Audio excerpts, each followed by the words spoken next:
حسام حسن لأول مرة لأول مرة أعرف إنك أنت جبان للدرجة دي.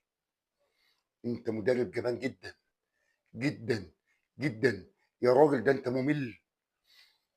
إيه الخوف ده؟ إيه الجبن ده؟ إيه الجبن اللي بتلعب فيه ده؟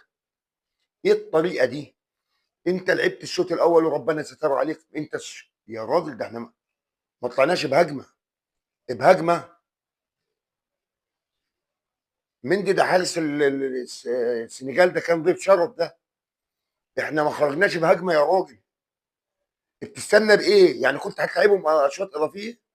يعني أنت بالأشواط الإضافية مثلًا يتهيأ لك مُخّك إنك كنت هتفوّق عليهم لياقة بدنية؟ كنت هتفوّق عليهم لياقة بدنية؟ كنت بتستنى بإيه؟ كنت بتستنى بإيه؟ وصلت الدقيقة 60 لسه ما بنيتش هجمة. ما تعمل تبديلاتك. ما أنت شايف قاعدين بيبنوا عليك من ورا. قاعدين أنا بدي أفهم أنت. ده أنت كنت مهاجم وإيه من أشرس مهاجمين أفريقيا. إيه الطريقة دي؟ إيه الطريقة دي؟ إيه الطريقة دي؟ أنا ما شُفتهاش على مَر الزمان. يا راجل ده إحنا كنا بنقول على الكابتن محمود الجوهري بيدافع. يا راجل نلعب مع السنغال. يا راجل كورنر ناخد كورنر واحد. كورنر ضربة ركنية واحدة. ركنية واحدة. كنت بتستنى بإيه؟ اللي قاعدين على الدكة دول بيعملوا إيه؟ أنت بتجزأ المباراة. كنت بتجزأها إزاي بقى؟ حساباتك كانت إيه؟ تسحبهم من الشوط الإضافي مثلًا؟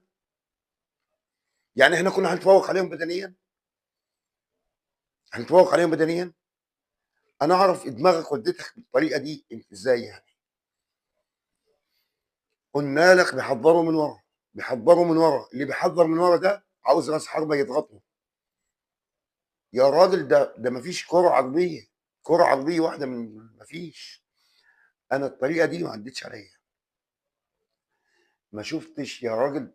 يعني منتخب الجزائر قدّام نيجيريا كان أحسن منا. تخيّل. منتخب الجزائر قدّام نيجيريا كان أحسن منا.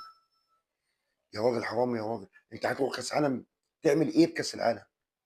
أنت هتروح كأس عالم بالفرقة دي تعمل إيه؟ قُل لي هتروح تعمل إيه بكأس العالم بالفرقة دي وبالطريقة الفنية الفزلكة بتاعتك دي. هتعمل إيه إن شاء الله؟ أمّا إحنا مع السنغال عملنا كده. أنا مش عارف هتروح كأس عالم إزاي. مش عارف.